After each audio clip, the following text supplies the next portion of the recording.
სოლომონ დოდაშვილის შესახებ ფიქრობ სამართლიანადაა ნათქვამი, რომ ის არის ქართული აზროვნების საოცრება. ეს შალვა ნუცუბიძის სიტყვებია. მე შემიძლია დავაზუსტო და დავაკონკრეტო, რომ ის საერთოდ აზროვნების, ადამიანური აზროვნების საოცრებაა და რაში გამოიხატება ეს? არა მარტო იმაში, რომ მან თავისი შემოქმედება მხოლოდ და მხოლოდ 5-10 წლის განმავლობაში შექმნა.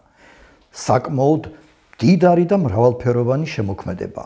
არამედ იმაშიც, რომ თვითონ პიროვნება არის ნათელი აზროვნების, პატიოსნებით სავსე და ჰარმონიულადაა შერწყმული მასში ნიჭი, პატიოსნება და შრომის მოყვარეობა.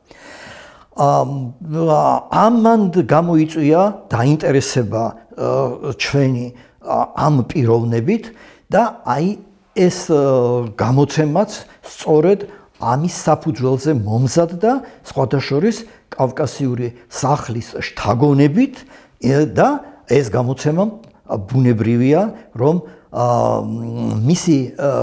მის მიერ განხორციელდა და ის სულისკვეთება, რაც წამყვანი არის ამ წიგნში, შესაბამისია იმ საქმესთან და იმ მოღვაწეობასთან, რაც დამახასიათებელია ამ ორგანიზაციისთვის და იმ მიზნებთან, რა მიზნებითაც მუშაობს და მოქმედებს ეს ორგანიზაცია.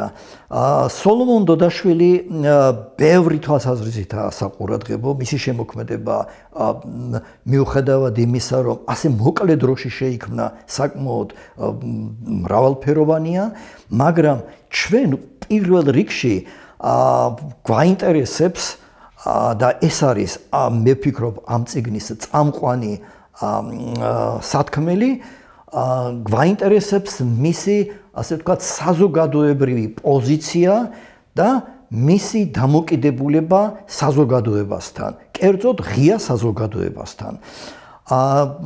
სოლომონ დოდაშვილის შემოქმედებაზე ბევრი დაწერილა, მაგრამ ფიქრობ არ შევწდები თუ ვიტყვი, რომ არავის არ გაუმახვილებია ყურადღება მის დამოკიდებულებაზე სარწმუნო ღმერთთან და სარწმუნოებასთან. ველა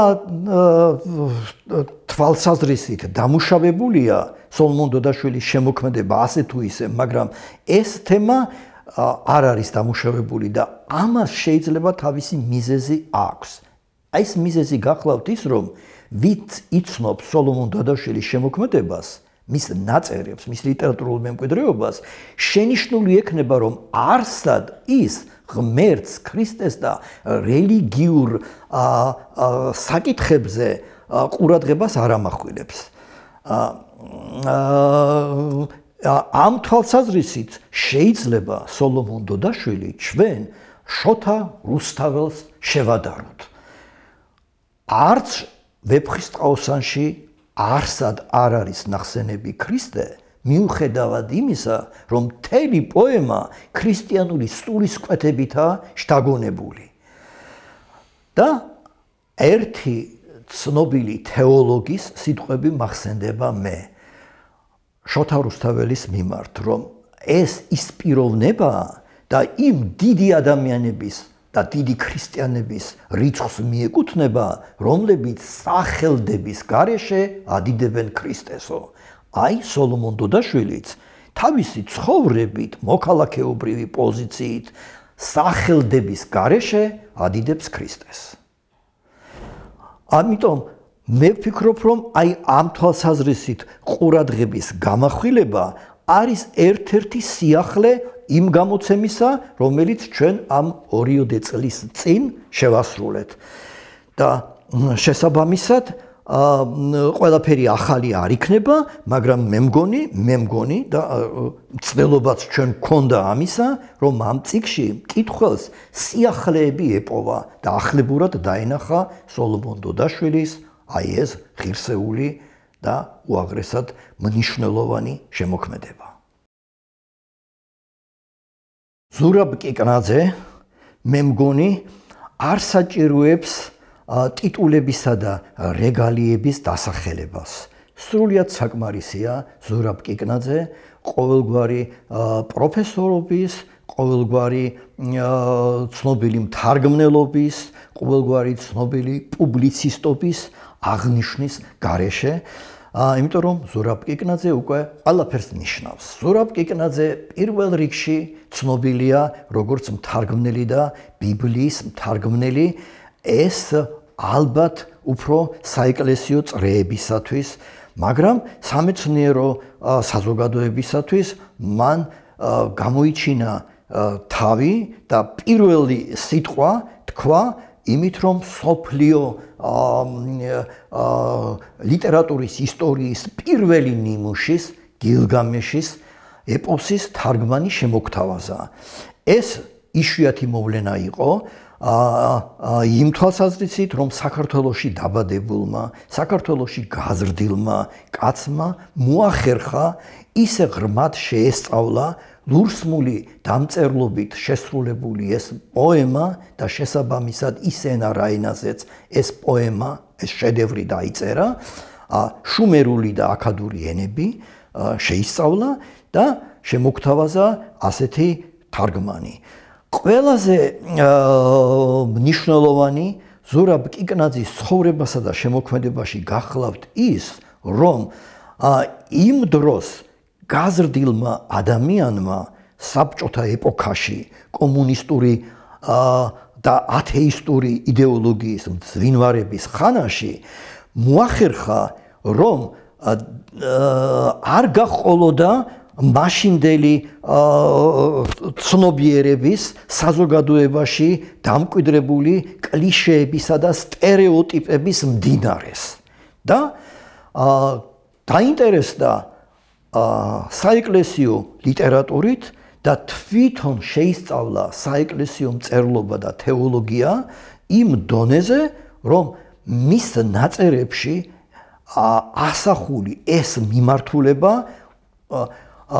ერთობ ღრმად და ერთობ დამაჯერებლად არის წარმოდგენილი და დღევანდელ მკითხველს გაუკვირდება, რომ იმ დროს როგორ მოახერხა მან ეს.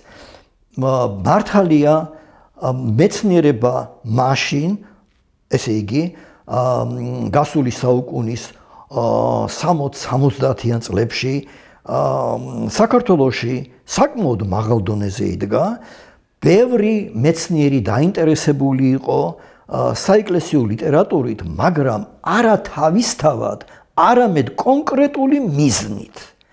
ზურაბ კიკნაძე გამოირჩევა ყველა ამ მეცნიერისაგან იმით, რომ მას სარწმუნოება და სარწმუნოების პირველ წყარო ბიბლია და საღვთო გადმოცემა აინტერესებდა თავისთავად შინაგანი სწრაფისა და შინაგანი რწმენის საფუძველზე.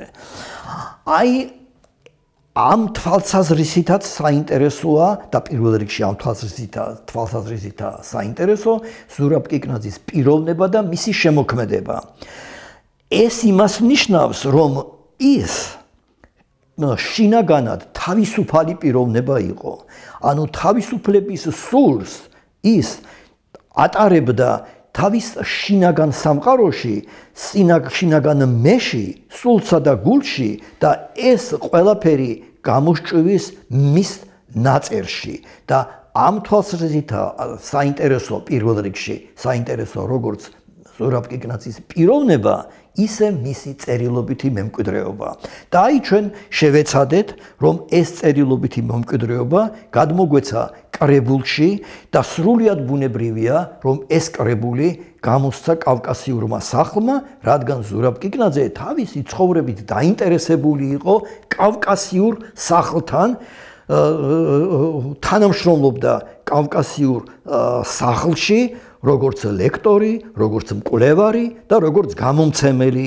მან კავკასიურ სახლში გამოსცა არაჩვეულებრივი წიგნები, ძირითადად ბიბლიური წიგნები, როგორც თვითონ ბიბლიის ტექსტები, ისე და რაც მნიშვნელოვანია და უფრო მნიშვნელოვანია, კიდევ უფრო მნიშვნელოვანია, განმარტებები ბიბლიის ტექსტებზე. მოგეხსენებათ, ბიბლია და განსაკუთრებით ძველი აღთქმა მოითხოვს განმარტებებს.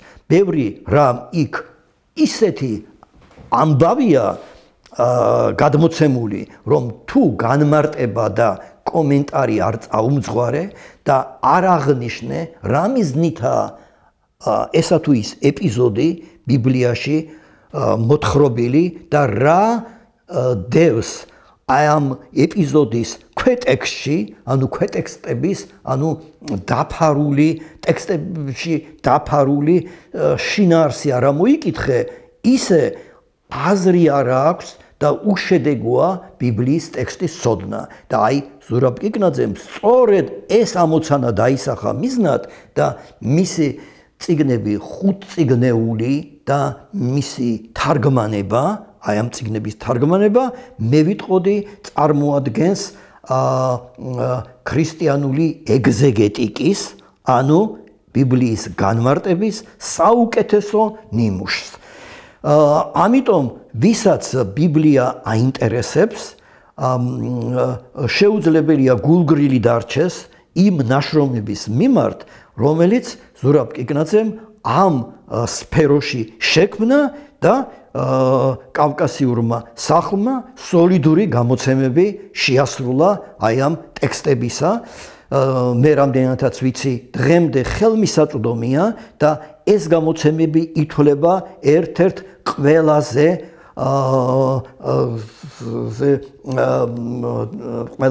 პოპულარულ გამოცემებად კავკასიური სახლის გამოცემებისა და არა მარტო კავკასიური სახლის გამოცემებისა, არამედ საერთოდ ჩვენი გამომცემლობისა, ანუ დიდი მოთხოვნა არსებობს ამ წიგნებზე, რასაც საფუძვლად უდევს სწორედ ის, რომ ამ წიგნებში, ამ ნაშრომებში გადმოცემულია უაღრესად პრობლემატური საკითხები, ანუ ახსნა განმარტება ძალიან პრობლემატურ საკითხებზე დაკავშირებული, რომლებიც დაკავშირებულია ბიბლიის ტექსტების შინაარსის გაგებასა და შემეცნებასთან.